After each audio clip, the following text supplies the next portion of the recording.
Dans cet épisode en particulier, je vais expliquer les différences entre le diabète de type 1 et le diabète de type 2, ainsi que la manière de déterminer lequel vous avez pu développer. Commençons donc par examiner le diabète de type 1. Le diabète de type 1 est généralement dû à des causes auto-immunes. Ainsi, si vos cellules bêta du pancréas sont détruites par un processus auto-immun, vous pouvez développer un diabète de type 1. Cela survient généralement chez les jeunes, les enfants, mais même les adultes peuvent en être atteints. Le traitement du diabète de type 1 consiste uniquement en l'insuline, et rien d'autre pour l'instant.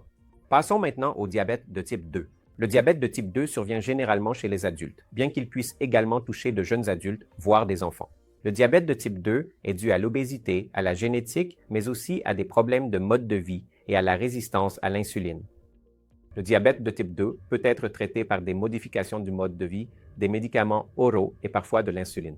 Alors, comment différencier ces deux types? Si vous développez un diabète, votre médecin devrait être en mesure de déterminer s'il s'agit d'un diabète de type 1 ou de type 2 grâce à un examen clinique et à l'anamnèse. Mais parfois, votre médecin devra effectuer des tests plus sophistiqués comme le dosage sanguin du peptide C. Il ou elle pourra également rechercher certains auto-anticorps, comme les anticorps anti-GAD ou les anticorps anticellules des îlots, afin de déterminer s'il s'agit d'un diabète de type 1 ou de type 2. Donc, discutez-en avec votre médecin. Prenez soin de vous.